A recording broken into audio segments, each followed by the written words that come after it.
Chairman chain store association Rana Tariq महबूब साहब ने हमें ज्वाइन किया है। अस्सलाम वालेकुम। वालेकुम सलाम। क्या हाल चाल है आप? अल्हम्दुलिल्लाह, आप कैसे हैं? अल्हम्दुलिल्लाह, थैंक यू सो मच, बहुत बहुत शुक्रिया आपके कीमती वक्त के लिए।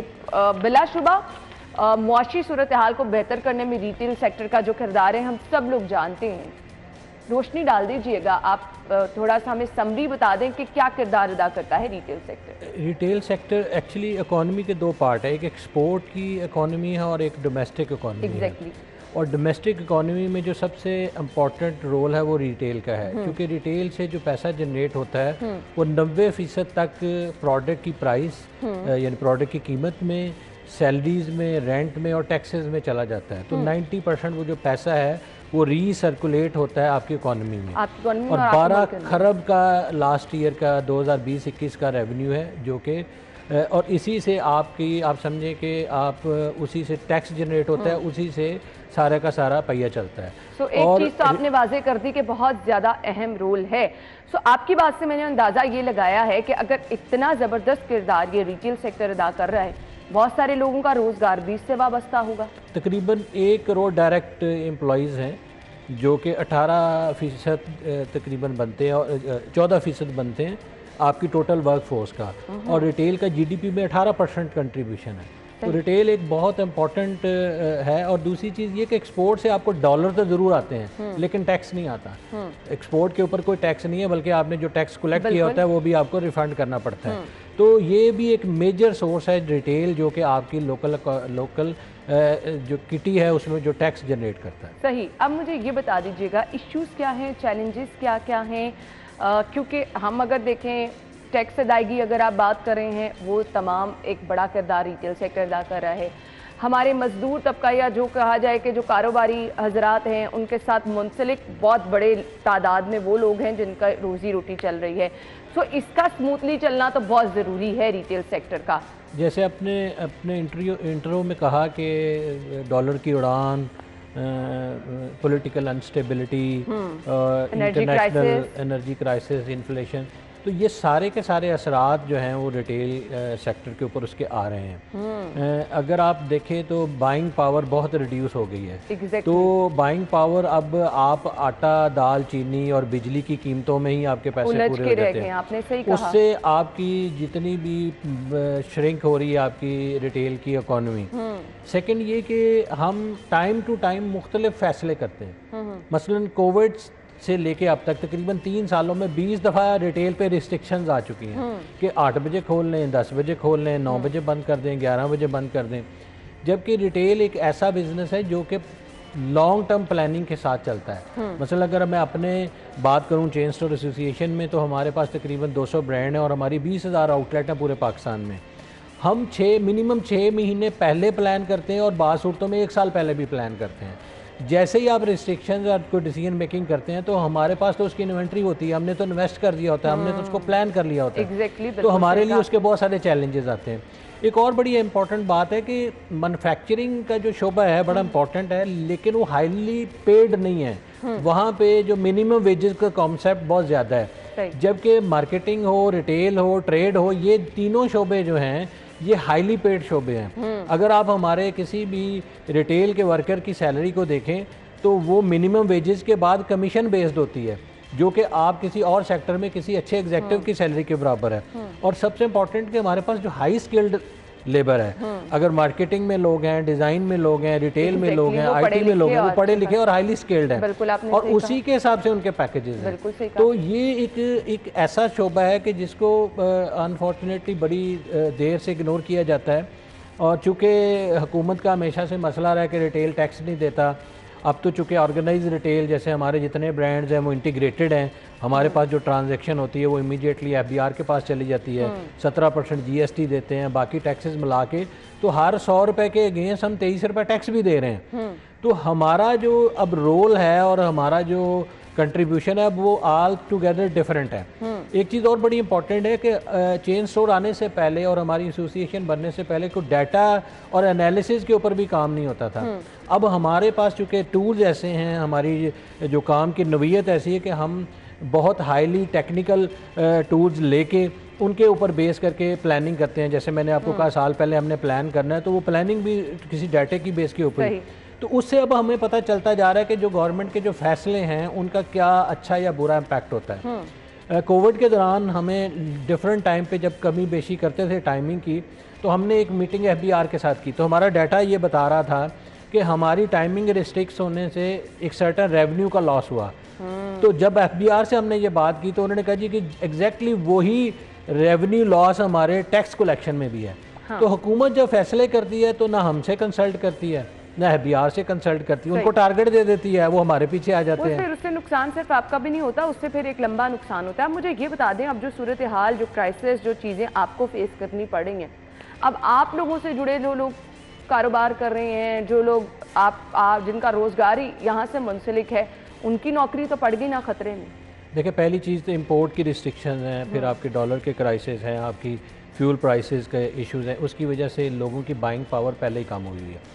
हमारा जो ब्रेक इवन आता है ना, वो अगर 100 रुपये में से 90 रुपये जो है ना वो चले जाते हैं मुख्तलिफ मद में, जैसे मैंने आपको पहले, तो 10% जो है उसके प्रॉफिट और बाकी चीज़ें आती हैं। सही। तो हमारा जो रेवेन्यू रात 7 बजे से लेकर रात 11 बजे तक वो 30% है।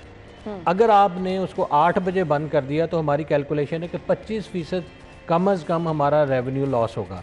क्योंकि जो ऑर्गेनाइज रिटेल है, जिसको हम ब्रांड्स कहते हैं, हाई स्ट्रीट की दुकानें कहते हैं या बड़े शहरों की दुकानें कहते हैं, वहाँ पे जो लोग शॉपिंग करने के लिए आते हैं उनके डायनामिक्स डिफरेंट हैं। वो काम करने वाले लोग हैं, वो बिजनेस करने वाले लोग हैं, वो अपनी इनकम को जनरेट करने के लिए मेहनत करते हैं। वो तबका है जिन्होंने कमा के लाना है और स्पेंड करना है। वो तो शाम को 7 बजे घर आता है।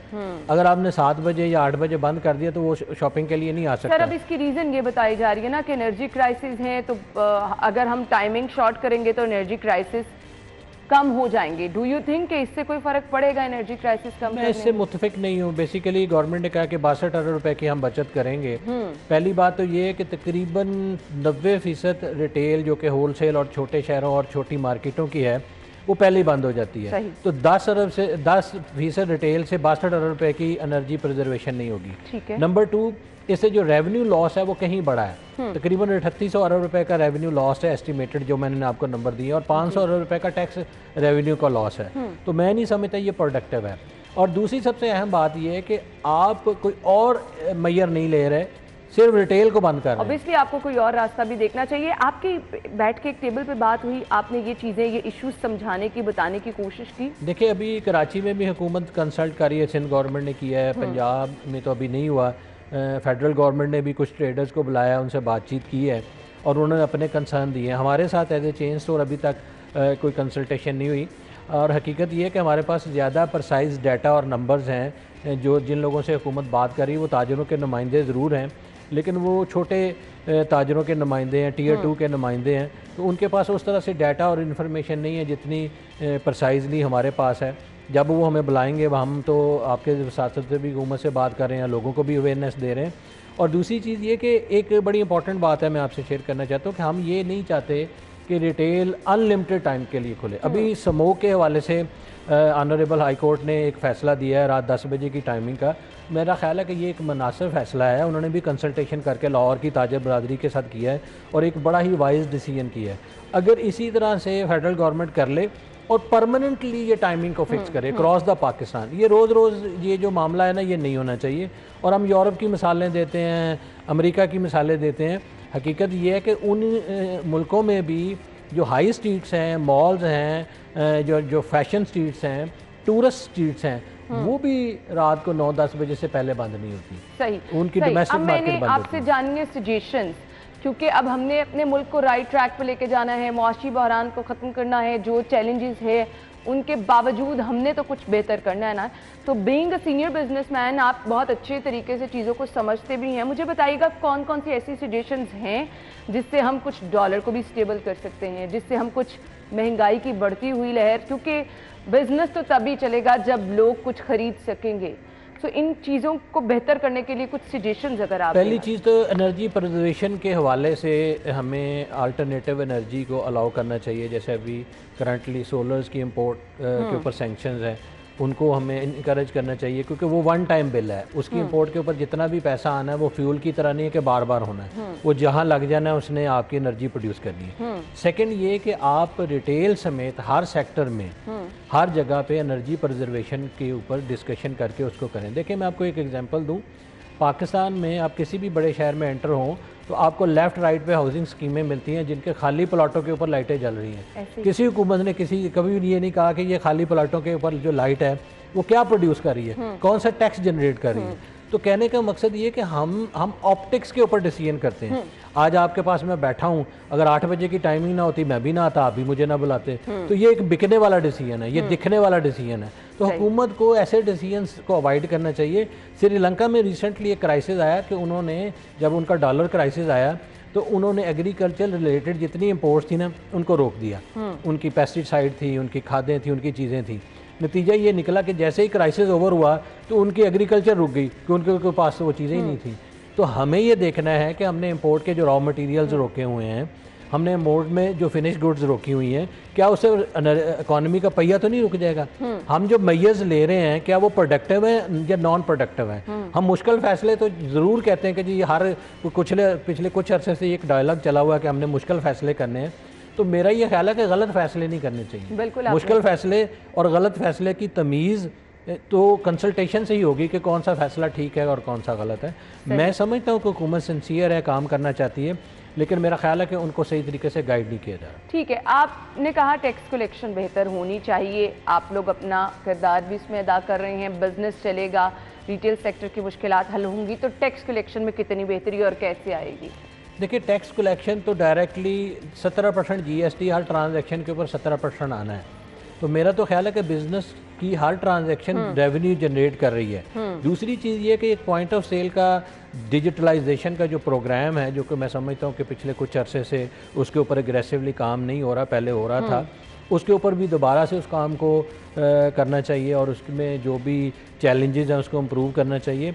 और मोस्ट इम्पॉर्टेंटली उस डिजिटलाइजेशन प्रोग्राम के ऊपर हुकूमत पाकिस्तान को एक dedicated across the country team allocate करनी चाहिए, और वो टीम जो है वो 2-3 साल के लिए उनकी ना ट्रांसफ़र हो और उनकी स्किल डेवलपमेंट हो, तो वो हर बिजनेस को टैक्स नेट में लेके आए। और टैक्स नेट में भी जो कंप्लायंस के जो इश्यूज हैं, जो चैलेंजेस हैं ट्रेड कम्युनिटी के लिए, उसके लिए हमने कई दफ़ा मीटिंग्स की हैं FBR के साथ। आई मस्ट अप्रिशिएट कि आप खुद इस चीज़ को चाह रहे हैं कि ये जितना बेहतर हो ये टैक्स नेट में लेकर लोगों को आना।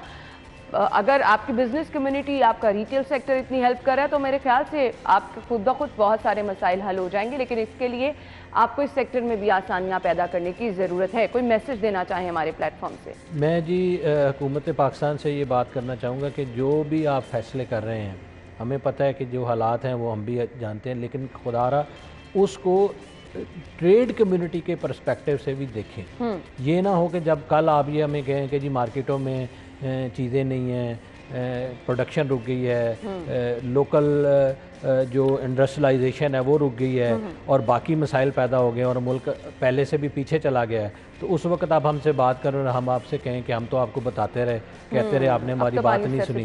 जो कंटेनर्स आपने बिला वजह पोर्ट्स के ऊपर रोके हुए हैं, भले आप पेमेंटें रिलीज़ ना करें, लेकिन वो माल तो लोगों के गोदामों तक पहुँचाएँ, लोगों की फैक्ट्रियों तक पहुँचाएँ, ताकि अगले 3-4 महीने में इकॉनमी स्मूथली चलती रहे। मीनवाइल आप अपने IMF के साथ और बाकी मामला जो डोनर कंट्रीज़ हैं उनके साथ तय करते रहें। अब लोकल इकॉनमी को आपने चोक कर दिया है, काइंडली इसको खोलें। हमारी भी जी यही रिक्वेस्ट है, क्योंकि ये लोकल इंडस्ट्री मजबूत होगी तो बहुत सारे मसाइल हल होंगे, लोगों के लिए आसानियां पैदा होंगी और महंगाई का इंशाल्लाह खात्मा भी होगा। लेकिन इसके लिए आपको ताउन हुकूमत को भी करना है और फिर बिजनेस कम्युनिटी को भी करना है। Thank you so much sir, आपके वक्त का बहुत बहुत शुक्रिया।